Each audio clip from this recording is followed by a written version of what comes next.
Bienvenidos a Mundo Villa, el primer noticiero de los barrios populares. Como no, acá te vamos a mostrar lo que no te muestra ningún otro noticiero, a través de la mirada de muchos de los periodistas, productores y camarógrafos que trabajan en Mundo Villa y se vienen formando ya hace muchos años.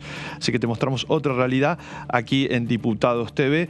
Vamos a tener un gran programa por delante. En instantes nomás vamos a estar conversando con la diputada nacional Mónica Macha, del Frente de Todos, una de las guerreras que tiene la Cámara en cuanto a la lucha de igualdad de las mujeres y de muchísima acción social en los barrios, una gran militante. Y también vamos a estar conversando con Dariana, que es una impulsora dentro del Poder Judicial de la Defensoría de Lomas de Zamora y trabaja en la Unidad 40 para la integración cultural de la integración cultural de las penitenciarías. Así que bueno, tenemos un gran programa por delante, pero antes le quiero preguntar a nuestros periodistas qué está pasando en los barrios. Confederación Mundial de Caricatura. Se realizó un nuevo encuentro con Vento Norte Cartonero y la editorial Cuenteros, Verseros y Poetas en el pabellón 4 de la penitenciaría de Florencio Varela para dialogar sobre su lucha ejemplar y la labor literaria que realizan en esas condiciones.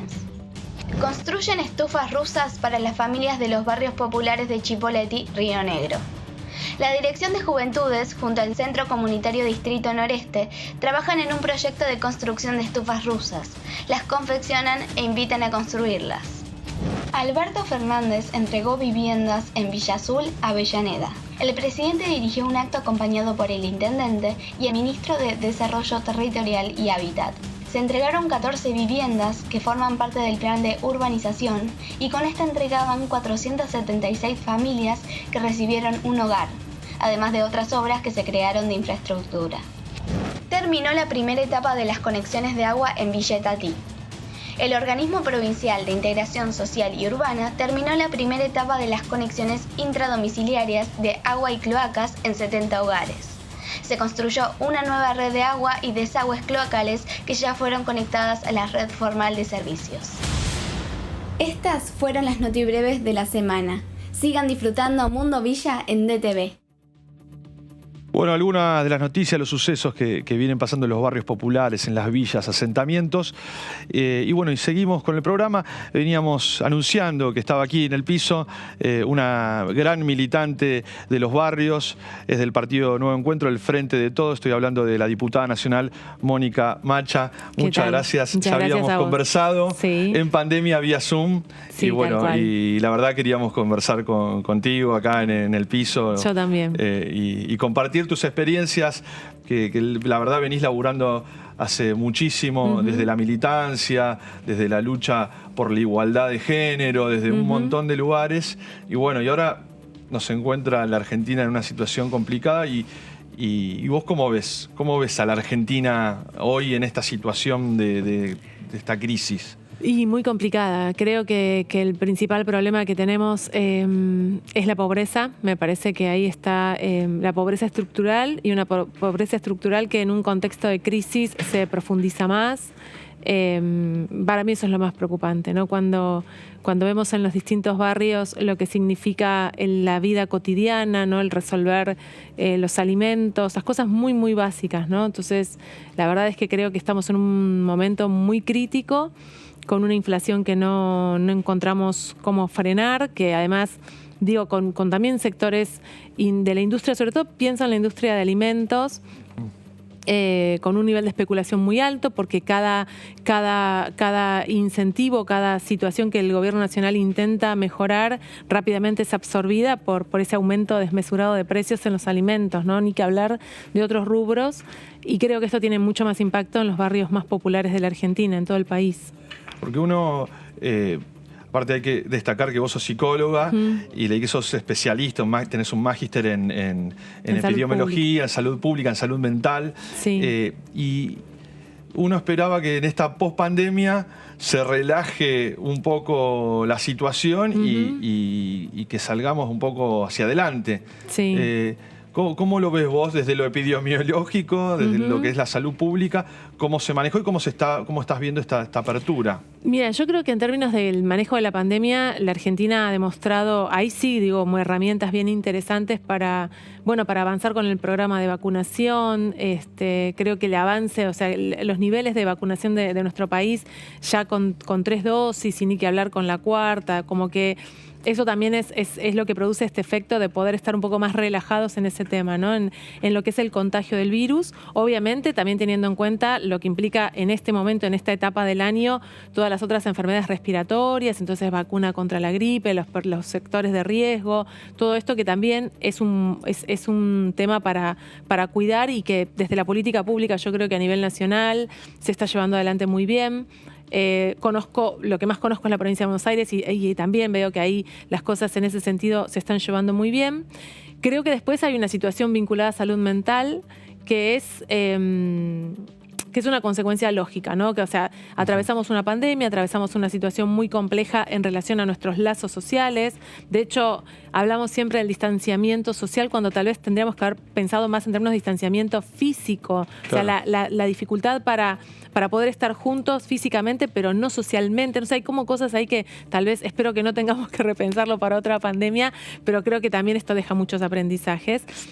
Y me parece que hay efectos subjetivos que algunos de los que podemos dar cuenta en estos tiempos y otros que veremos y los podremos analizar con un poco más de proceso y de distancia con esta pandemia. Y además, veníamos hablando hace muy poquito nos visitó Vilma Acuña, que es una de las madres en lucha contra el Paco, y también contaba que parte del encierro en los barrios, que se hablaba muchas veces en los barrios, se hablaba no quédate en tu casa, quédate en tu barrio. Comunitario, sí.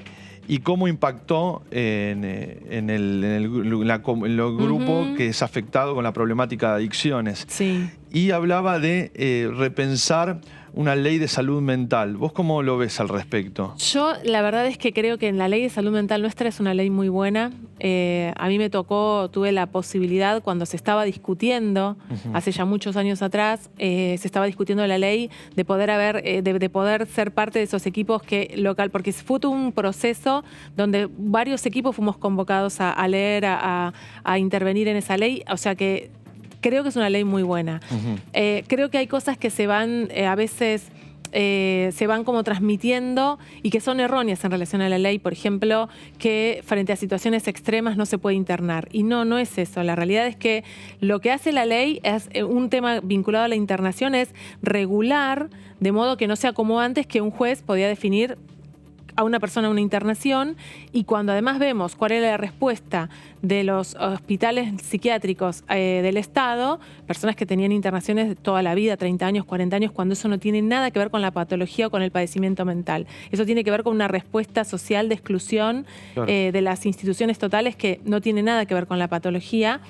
Pero lo que queda hoy en esta ley de salud mental es que no se puede, ya no está esa instancia de internaciones solamente vía la justicia, sino que eso implica un equipo interdisciplinario, que implica también que una persona que tiene padecimiento mental y que tiene brotes, en los momentos en que está compensada, también pueda ser parte del tratamiento, es decir, cuando yo me broto, autorizo tal cosa y tal cosa no. Digo, claro, esto también como pensando en que las personas con padecimiento mental, que en realidad somos todas, no es que no haya, pero bueno, hay situaciones más graves, sí, que pueda ser escuchada y que estamos hablando de un sujeto que tiene derechos.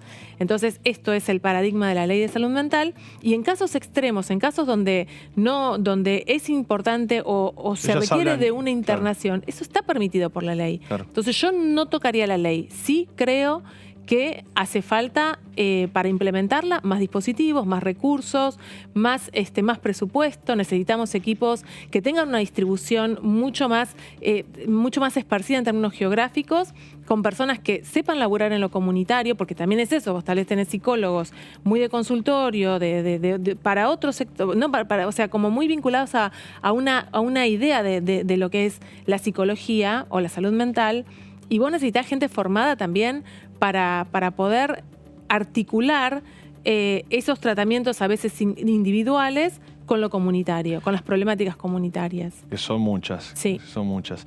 Te quería preguntar, que vos caminás el conurbano y caminás las villas de Capital muchísimo, Y viste, se viene hablando ya hace mucho tiempo de proyectos de urbanizar, no sé, se habló de 400 villas por año.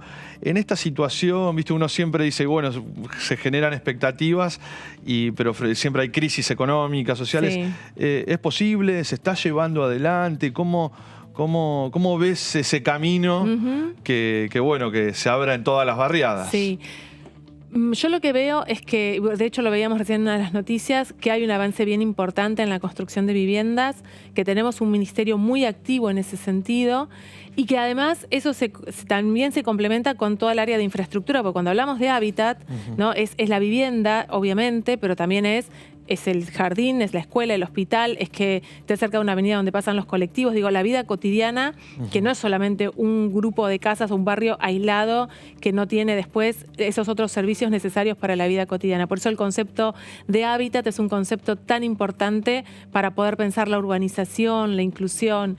Y yo creo que en todas esas instancias, cuando estamos hablando de la construcción de viviendas también, es muy importante que la gente para la que se está pensando esa vivienda esté incluida en el diseño de las casas, en las definiciones que tienen que ver con su barrio. Me parece que esa es una instancia fundamental y que no es un decorado o un agregado o algo que pueda estar o no estar, tiene que estar, porque las personas que van a ser parte de una urbanización tienen que tener opinión, decisión, si no me parece que son procesos que en definitiva uno es sí, estás ofreciendo como Estado una vivienda digna y demás, pero si eso no está en concordancia con las necesidades de las familias, es como que no se complementa bien, ¿no? O sea, por lo menos yo tengo una experiencia en la urbanización del barrio Carlos Gardel y en la experiencia que hicimos, que duró 10 años, la participación del barrio fue central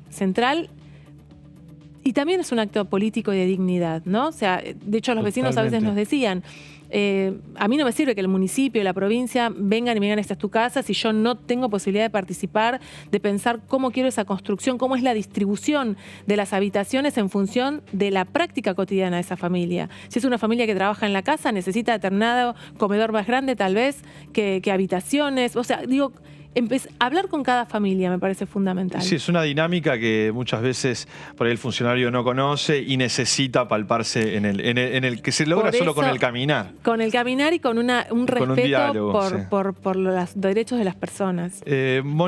Mónica, te invito a ver uno de los informes de Mundo Villa. Estuvimos en la Villa 21 Barracas, ahí nuestros corresponsales, Alan y Guido, son los productores del video. Vamos a ver la historia de Franco Ortiz, que es un artista circense del barrio que llegó hasta el Circo de Soleil.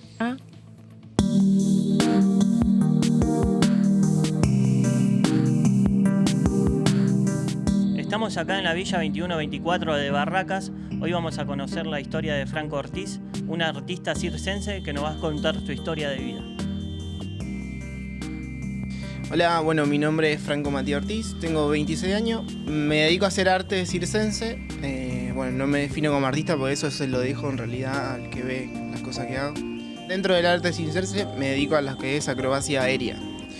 Y dentro de las ramas aéreas me dedico a una en específica, que es trapecio fijo, petit volant, grand volant y trapecio abuelo, que son las técnicas profesionalmente que me dedico a investigar, digamos. Esas son. Eso. Y también, bueno, aparte de dedicarme al arte, yo estudié en Madrid, España, en Carampa, y en una escuela en Londres que se llama National Center for Circus Art. Y ahí fue donde me estudié el grado universitario. Y bueno, decidí volver a Argentina para formarme el lado más de gestión cultural. Entonces, bueno, en San Martín estudio ciencias políticas también, pero soy estudiante, digamos, de tercer año. Yo con mi hermano y mi familia íbamos fue una infancia difícil porque íbamos a comedores comunitarios de acá del barrio. Y empecé a estudiar en la escuela de circo que se llama hoy en día también Escalando Altura, que queda al lado del comedor. Y bueno, poco a poco fui viéndolo como una salida laboral y como una profesión y hoy en día también como una pasión. Después que terminé la escuela acá en Escalando Altura, que fueron de los 13 años hasta los 16, yo a los 17 años tuve la oportunidad de irme a estudiar circo en Madrid, que me invitó a la escuela específico por el nivel artístico que había logrado. Es un puente a lo intelectual, a lo emocional y a a la alimentación. Yo viajé solo, o sea, no viajé acompañado. O sea, a los 17 viajé a Madrid, solo tuve que firmar la autorización de padres y mi conexión con el Cirque du Soleil. Y bueno, trabajé primero, bueno, fui profe en la escuela, en algo que se llama Circo Dumont, que es un circo social dentro del Cirque du Soleil. Entonces ahí, bueno, compartí clases, di clases, me formé con ellos también. Acá con el Circo del Sur también tomé sus cursos de formación, de sus capacitaciones. Y después, bueno, trabajé con ellos en algunas obras, en Barecay. Y bueno, hice un número artístico. Esa no es mi conexión con ellos. Para mí, la villa tiene una riqueza muy grande, ¿no? Porque de acá se puede aprender muchas cosas para la sociedad. Comunidad villera, en realidad todas, tienen una riqueza enorme desde lo gastronómico, desde sus artistas. O sea, acá los artistas tienen mucho que contar. Somos muy familiares, es muy fácil hacer amistad, nos comunicamos de una manera más empática. Hacer amistad es muy fácil. La gente acá es mucho más amorosa, más familiera, esa sería la palabra.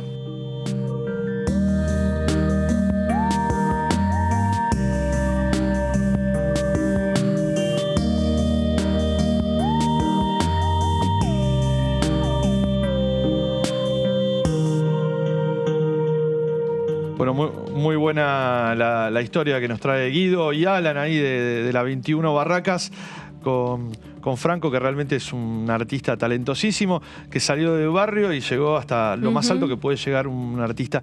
¿Qué importancia tienen todas las organizaciones y las propuestas culturales en los barrios para con los jóvenes? Él llegó muy alto, pero hay muchos otros que por ahí no tan alto. También es bueno que desde el Estado o desde las organizaciones, ¿no? Muchas veces se generen propuestas de culturales y de integración. Sí, ¿no? Para mí es una herramienta fundamental. Digo, ahí las experiencias que tenemos también de las orquestas infanto-juveniles en los barrios, es como eso también, escuchando a los pibes y a las pibas que transitan esa experiencia, cómo les cambia la perspectiva, ¿no? El poder pensarse también porque también tiene que ver con cómo eso se valora subjetivamente, ¿no? El valor social inclusive. De escucharlos a veces, bueno, que con el acceso a los instrumentos, a poder elegir qué instrumento tocar, a sus padres, ¿no? Y madres también, ¿no? Como yo lo escuchaba mucho esto también por la experiencia en Gardel, pero con la orquesta infanto-juvenil, que la madre decía, bueno, mi hijo toca, no sé, tal, el violín, no toca... Como que esta cosa también del discurso, ¿no? Que a veces es el hijo que hace quilombo, que trae problemas. A mi hijo toca el violín, o mi hijo toca tal cosa, sí. Y eso está en una orquesta sinfónica. Digo, que eso también va generando como una construcción, inclusive adentro de la familia diferente, y que además son espacios que no solamente apuntan a esa creación artística, sino a un modo de vinculación diferente, ¿no? ¿Cuántos pibes y pibas que tal vez, si no estaban en el contexto de las orquestas, tal vez estaban en una situación que los ponía muy en riesgo? Entonces, a mí me parece que todas estas propuestas me parece importante que las organizaciones lo tomen, pero fundamentalmente que el Estado las pueda garantizar. Y yendo con este tema, hay otros que tocaste anteriormente. En su momento se habló de ejes de políticas de Estado. Y es una pregunta que solemos hacer en el programa. Y se hablaba de por ahí buscar, como dijiste, el hambre, ¿no? Por ahí el hambre, la urbanización de los barrios populares. ¿Es posible en algún punto encontrar algunos ejes donde se encuentre política de Estado, donde haya un acuerdo nacional en algunos... Y yo creo que sí, para mí el tema de las niñeces es un lugar fundamental, ¿no? Ahí es... Bueno, yo vengo laburando mucho también con el tema de casas de parto, el nacimiento, las posibilidades de nacer de otro modo. Para la que quiera llevar adelante esa experiencia, porque la que no quiera estoy de acuerdo y apoyo y milito porque pueda también interrumpir un embarazo si no es su deseo, ¿no? Pero me parece que el tema de cómo dejamos de tener una sociedad tan adultocéntrica y que pueda realmente ubicar a las niñeces como el espacio fundamental de nuestra política, ¿no? Y lo pienso en relación al tema de la pobreza, en relación a todos estos temas que vos decías, al hambre, a las urbanizaciones, a la escuela, al acceso a la salud. Un tema que para mí en estos tiempos me estoy dedicando especialmente, que tiene que ver con el abuso sexual en infancias y adolescencias. Parece un tema que además no es un tema que tenga corte social, no es un tema transversal a todas las sociedades, y donde, es esto, discutamos las familias también, discutamos qué se está construyendo. Y vi que estabas trabajando sobre una propuesta en el acceso a la salud a las mujeres, lesbianas, travestis, trans. Contámonos cuál es la problemática y desde dónde se aborda esta propuesta. Sí, la problemática ahí central, y que lo podemos también pensar en muchos espacios de nuestra vida social, es la discriminación. Y la verdad es que cuando las compañeras travestis, las compañeras trans van al médico, a una médica, pasan por situaciones de mucha discriminación, al punto tal que a veces terminan decidiendo no ir más. Y si están con algún dolor, alguna enfermedad, eso se termina complicando porque están tratando en principio de evitar el maltrato institucional. Y yo creo que eso es también parte de una cultura que discrimina, que es muy normativa, que se basa en lo normal y lo patológico, que tiene como esas instancias y que la necesitamos transformar. Entonces, esos proyectos de los que vos hablás están vinculados especialmente a los equipos de salud, poder contar con formaciones continuas, así como tenemos Ley Micaela, también y esto especialmente para los sectores de salud. Tal vez no lo pensamos para todos los ámbitos, pero sí para los sectores de salud, para que puedan problematizar los modos en que atienden y los modos en que desarrollan una práctica. Muchas gracias, Mónica, y te felicitamos en nombre de todo el equipo de Mundo Villa por tu lucha y tu labor permanente en el Congreso y en los barrios. Muchas gracias, muchas gracias. Bueno, muchas gracias. Estuvo aquí con nosotros Mónica Hacha, diputada nacional del Frente de Todos del partido Nuevo Encuentro. Así que no se vayan, que tenemos mucho más Mundo Villa y los dejamos con la sección de oficios y talentos de barrio.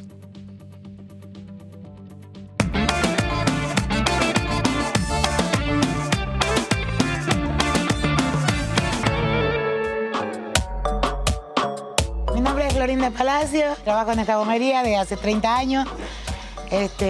Vamos a decir que esta es la gomería que se inició en el barrio, en la Villa 1114.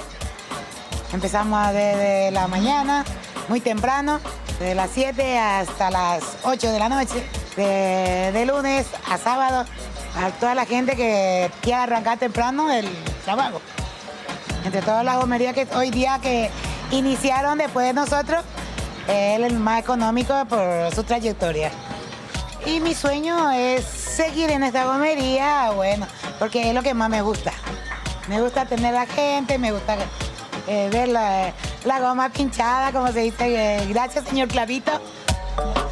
Y un saludo a todos los que me conocen, tanto del barrio y a todos lados.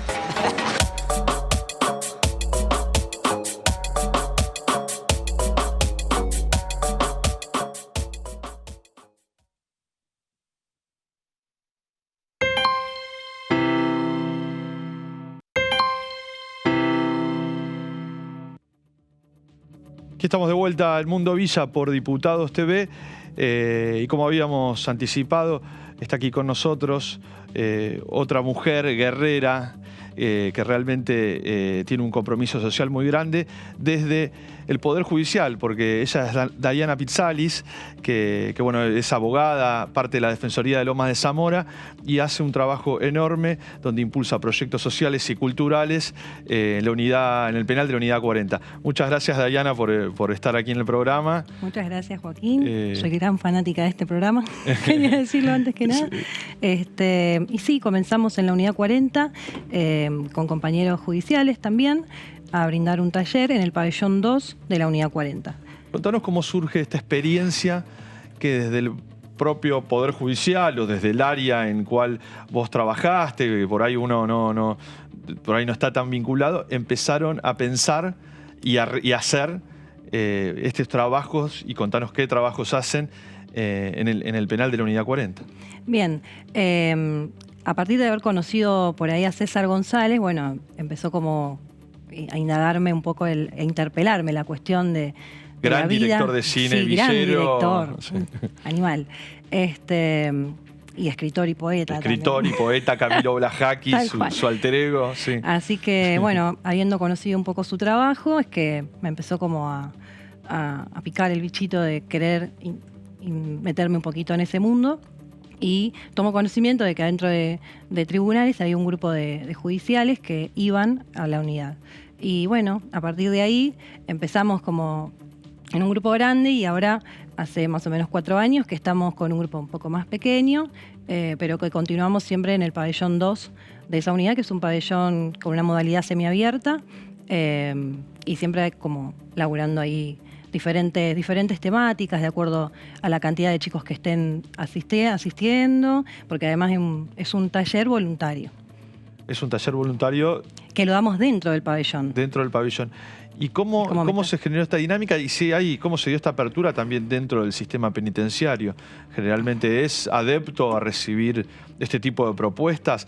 Uno te lo digo porque, por supuesto, nosotros en Mundo Villa no, pero muchos de los que nos ven, la mentalidad en muchos casos de lo que es un penal o una cárcel, hoy, aunque parezca pequeño, piensan en la marginal. Claro, bueno, ¿no? Sí, estamos como... ¿Cómo rompemos con esa imagen? ¿Cómo rompemos con el marginal? Sí, vemos que también desde los dispositivos mediáticos se bombardea de forma constante la demonización, ¿no?, de las personas que están privadas de la libertad, y el marginal, si bien es una tira de ficción, la gente como que impacta de esa manera, ¿no?, como una falsa creencia de que eso es lo que ocurre dentro de las unidades o que las personas que están dentro de las unidades son de esa manera. Pero bueno, hay que continuar con esta militancia de la cárcel, creando oportunidades y uniendo puentes, ¿no? Creando puentes entre la sociedad civil y los chicos que están, las personas, las chicas también, por supuesto. ¿Y qué recepción tuvo en los chicos que estaban privados de la libertad y también en los directivos? Que muchas veces también es compleja la relación. Sí, pero en la Unidad 40, bueno, hay un pabellón que también es literario. Trabajamos con algunas personas que se encargan del tratamiento, de la parte tratamental, donde podemos ponernos puntos de acuerdo, digamos, fijar puntos de acuerdo y podemos trabajar, digamos, bien. ¿Y qué se hace generalmente con te pregunto, ¿no? Sí. Muchas veces, viste, generalmente la opinión pública es tremenda contra la víctima, o no la víctima, o sea, el que está preso, ¿sí? Y generalmente dicen cuando se generan estas situaciones, se los victimizan. ¿Cómo se trabaja también en los jóvenes que tienen reincidencias y que también hay contextos complejos, digamos? Bien, la primera pregunta, ¿cómo se trabaja desde la mirada de la sociedad frente a las personas que brindamos talleres, por ejemplo, y que hacemos una apertura o hay un ingreso a las unidades? En líneas generales, se interpreta como que uno está del lado del victimario. Yo creo que esta es una manera de dar otra mirada respecto al conflicto, una mirada más integral, ¿no? Porque lo que uno ve, por lo menos en mi experiencia, es que la unidad, las personas que están privadas de su libertad, en su gran mayoría pertenecen a un estrato social donde se han padecido previamente un montón de vulneración de otros derechos, ¿no? Pensemos en personas que están privadas de la libertad y son analfabetas. Entonces ya se les privaron derechos de acceso a la educación o de acceso a una vivienda digna. Digamos que hay como un conglomerado de necesidades previas a entrar a una unidad carcelaria, ¿no? Donde se empieza a abordar ahí. Por ahí hay personas que aprenden a leer y a escribir dentro de una unidad. Empiezan a tener hábitos, a aprender un oficio, un montón de cosas, ¿no? Totalmente.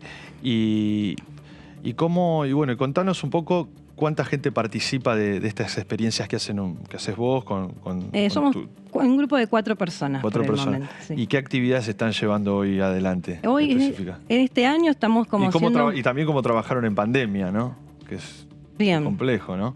En este año estamos abordando más la parte de literatura. En otros años quisimos hacer, también teniendo en cuenta siempre que tenemos una pequeña población que es analfabeta. Entonces tratamos de hacer un taller donde todas las personas puedan participar. Entonces por ahí en otros años trabajamos con series donde cada uno podía acceder nosotros facilitamos quizás la forma de ingreso a una plataforma para que puedan ver los capítulos y se hacían un cuestionario y acompañábamos con lecturas. Entonces de esa forma podían participar todos. Siempre tendemos a que sean talleres horizontales, digamos, ¿no? No esta cosa de venimos nosotros a brindar un conocimiento, sino que sea siempre una cosa de compartir y de construir comunidad. Que haya un ida y vuelta. Exacto. ¿Y necesitan colaboración o desde dónde reciben apoyo para esta actividad? ¿O no reciben ninguno? No, es así como muy artesanal, muy a pulmón la cosa, pero sí. Sí, perdón, contame. Perdón. No, está bien. Te quería invitar a ver un informe que hizo Mundo Villa en una asamblea general de la cual participó Alberto Sarlo, y Proyecto 7, que son otras organizaciones, donde empezaron a trabajar y a pensar la realidad de los servicios penitenciarios. Alberto Sarlo es reconocido, uno de los fundadores de la editorial Cuenteros, Verseros y Poetas, tiene un gran trabajo ahí en el penal de Florencio Varela. Y bueno, vamos a ver el informe. Dale. Y seguimos charlando de también la problemática de cómo funcionan muchos de los servicios penitenciarios.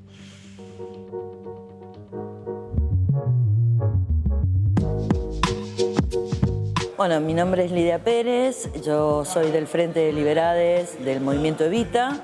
Como persona que ha pasado por el encierro, fui invitada a hablar sobre la cárcel y a la organización y la lucha que tenemos que dar los sectores que hemos sido criminalizados, que hemos pasado por la cárcel, pero también a otros sectores que por la trayectoria o por desde dónde vienen las personas en situación de calle, los pobres, las personas que hoy viven en barrios vulnerados, sabemos que la cárcel en algún momento nos atraviesa, nos va a atravesar o somos los primeros que estamos ahí en la puerta para que nos metan.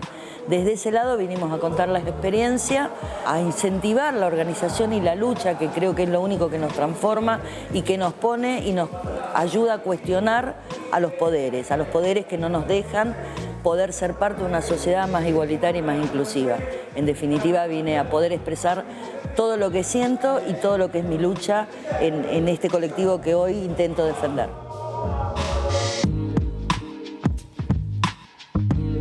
Hace 12 años que estamos trabajando, alfabetizando, enseñando filosofía y literatura.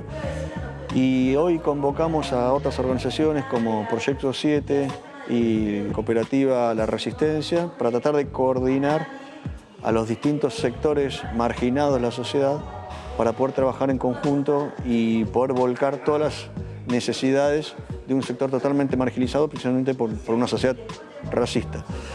En estos 12 años en la editorial, si bien hemos podido publicar 32.000 libros que los hemos regalado en el conurbano, también hemos perdido 15 compañeros asesinados por la Fuerza de Seguridad de la provincia de Buenos Aires. Y hay un promedio de 203 muertos en el 2021, 178 en el 2020. Esto implica un genocidio por goteo que nadie visualiza, que son muy pocos los medios como los de ustedes que lo pueden visualizar, pero que el mainstream periodístico lo tapa. La idea mía es una idea de la educación de la resistencia, es alfabetizar primero. Yo estoy en población en la jerga carcelaria, lo más bajo de todo, lo peor de lo peor. Ahí donde no entra el Estado, porque el Estado solamente para cerrar las celdas y para contarlos, siempre con armas. Entro yo sin armas, solamente con libros. Alfabetizamos, luego leemos, escribimos. Tenemos toda nuestra obra en PDF gratuito, todo es gratuito. Y lo pueden leer en la editorial Cuenteros, Verseros y Poetas, Facebook. Ahí entran, en el primer posteo está toda nuestra biblioteca virtual. Si nos podemos unir y coordinar por medio del cooperativismo, una voluntad política a la resistencia, bueno, bienvenido y en eso estamos.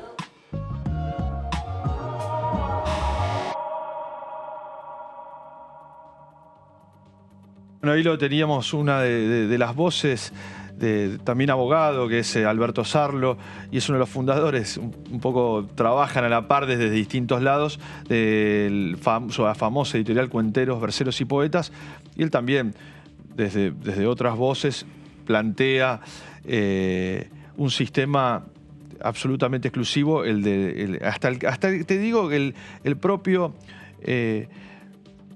el propio joven, hombre o mujer que cometió un delito y paga su condena, en muchos casos el Estado le piden antecedentes. Sí. Como algo excluyente, cuando en muchos casos ya en realidad debería haber pagado condena, ¿no? Entonces, bueno, como el sistema excluye mucho, ¿no? Y en todos casos son muchos pobres, ¿no? Sí. De los que están creo casi que todos. Las causas de la exclusión, bueno, como vos dijiste, esta cuestión de cómo se reinserta o cómo se pretende reinsertar a una persona que fue privada de su libertad si se le solicitan antecedentes penales cuando ya purgó una pena. La otra es conseguir que la privación de la libertad es la condena, solamente, porque después se cuestionan por qué personas trabajan, por qué las personas acceden a la educación cuando solamente se cercena la libertad ambulatoria, la libertad física, ¿no? Esto es un tema que también es recurrente, por lo menos es lo que yo escucho en las personas con las que hablo a veces, que cuestionan el trabajo que uno hace, ¿no? Dentro de mi familia pasa también. Porque, ¿cuál es la mirada de lo que tendría que ser un servicio penitenciario? ¿Es un castigo? ¿Es una rehabilitación? ¿Hacia dónde tiene que apuntar? ¿Y cuál es la realidad? Sí, a mí me parece que el servicio penitenciario, bueno, dentro de una unidad carcelaria hay diferentes ámbitos.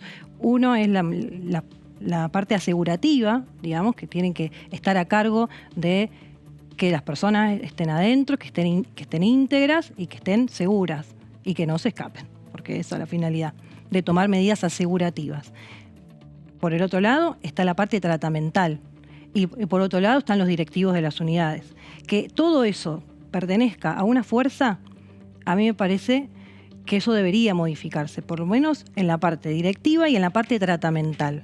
Y que en la parte tratamental deberían desarrollarse políticas orientadas a generar tratamientos diferenciados por tipos de delitos. Es decir, que participen parte de la comunidad civil dentro de... Parte de la comunidad civil y que se abra a que ingresen otros saberes, otras profesiones, antropólogos, sociólogos, digamos, otras profesiones que estén a cargo, que sean cabeza de unidades. Sería un poco... Y hoy, como dentro de lo que puedas contar, ¿cómo ves la situación en general? De los penales a grandes rasgos. De los penales a grandes rasgos, yo creo que es un problema regional. La otra vez estaba mirando en la página de la organización de la OEA, que hicieron un estudio, por ejemplo, en Ecuador, donde las problemáticas principales que tienen son calcadas a la Argentina. Yo creo que regional es el asunto de los principales problemas y ejes que se tienen que trabajar adentro de las unidades. La superpoblación, digamos, la violación... Estoy diciendo... ¿Qué pasó? Complicado. Que la superpoblación carcelaria... Hay violación de derechos sistémicos en todas las unidades. Entonces me parece como que tengamos en cuenta que las personas privadas de la libertad tienen que estar solamente privadas de su libertad y que tienen que tener acceso a todos los demás derechos que no tienen que ver con eso. Y es complejo. Y me parece también que está bueno interpelar de alguna manera a la sociedad civil para generar vasos conductores de comunicación. Por ejemplo, una vez... teníamos una persona que pintaba cuadros y era muy buen pintor. Y teníamos un amigo que tenía un bar en Lomas que quería hacer una exposición de arte. Y le digo, mirá, tenemos a esta persona que pinta muy bien. Me dice, bueno, podríamos ver de exponer sus obras. Y dijimos, también podríamos ver de llevarlo.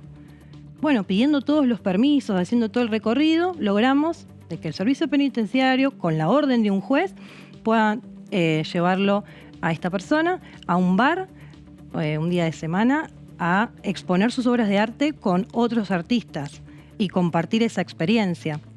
¿Y qué impacto tiene para vos? Para mí tuvo un gran impacto. ¿Sí? Ese día para mí fue maravilloso. De la experiencia que pude recoger todos estos años, esa fue muy gratificante porque, por ejemplo, frenó el camión del servicio y me dicen, tenés que pedirle al vecino que baje su auto de su cochera para hacer el descenso. Y yo me vi tocándole el timbre a un vecino, le expliqué toda la verdad, con la verdad a todos lados, y le dije que si quería estaba invitado a tomar una cerveza. No apostaba nada, ni que corra el auto, ni que se venga a tomar la cerveza, y ocurrió. Entonces yo dije, bueno, está bueno ir, caminar y ver de qué manera podemos generar, ¿no? Generar posibilidades de que no haya tanta distancia entre las unidades carcelarias, entre las personas privadas de la libertad y los demás.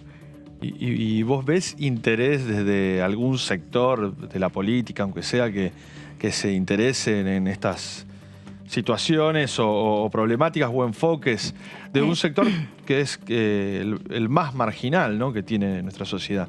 Porque, bueno, sí, vos es el margen del margen. Es el margen del margen.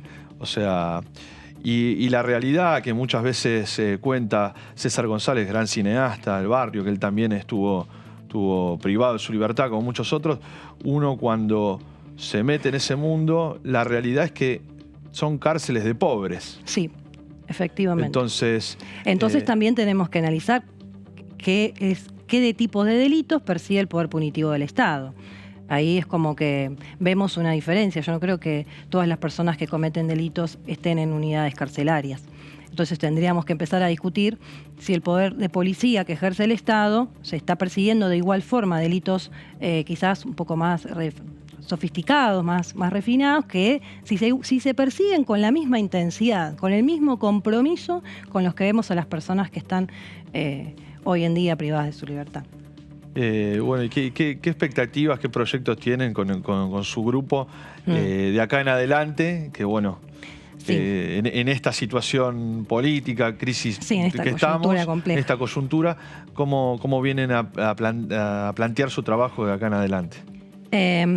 Respecto de lo que planteabas antes de si veo que es sí. Creo que estamos atravesando problemáticas muy complejas a nivel país, que tenemos un nivel de pobreza altísimo. No sé si hoy en día está como una prioridad en agenda el tema de las cárceles. Se ve mucha violencia en las calles. Por eso no sé si hoy está como primera en la lista de necesidades. Para mí estaría bueno que esté, porque milito esta causa y porque conozco un poco de toda esta realidad. Obviamente uno conoce un pabellón de una unidad, no quiero decir que conozco la problemática, más o menos uno se informa, ¿sí? Pero conocimiento real y verídico uno lo tiene del lugar donde uno hace pie. Respecto de la pregunta de los proyectos, en este año tenemos muchas intenciones de empezar a pensar en lo postpenitenciario, ¿no? Y en las posibilidades de que esas personas se empiecen a desarrollar en la búsqueda de trabajos afuera. En realidad lo que quisiéramos hacer es que haya alguna coyuntura de antes, de personas que están por llegar a agotar su pena, y después, ¿no? Que empiecen a trabajar antes. Para cubrir esa red de contención que muchas veces si no termina en una reincidencia. Exacto. Ese es un trabajo que es primordial, digamos que es de primera necesidad dentro de lo que es la temática de las cárceles, la falta de oportunidades. De hecho, la última vez que fuimos, estuvimos hablando de quién me va a tomar a mí cuando yo salga, de qué posibilidades concretas voy a tener de tener acceso a un trabajo digno. Claro. Bueno, te felicito, un trabajo enorme para vos, tu equipo, y bueno, un gusto que hayas estado aquí, Dayana. Muchas gracias a ustedes, un gusto para mí. Bueno, Dayana Spitzalis, abogada y bueno, tallerista ahí en la Unidad 40. La verdad, un gusto tenerla aquí y vamos a seguir difundiendo todas las acciones y actividades que ella hace y que hace su equipo. Bueno, los dejamos. Este fue Mundo Villa por Diputados TV. Muchas gracias. Hasta el próximo programa. Los dejamos con los talleres de inscripción de periodismo de Mundo Villa. Audiovisuales de Mundo Villa. Hacemos periodismo, radio, cine, televisión, fotografía y redes sociales. Están abiertas las convocatorias para todos los interesados. Las villas tienen mucho para dar. No te pierdas la oportunidad de aprender, comunicar y conocer la realidad de los barrios.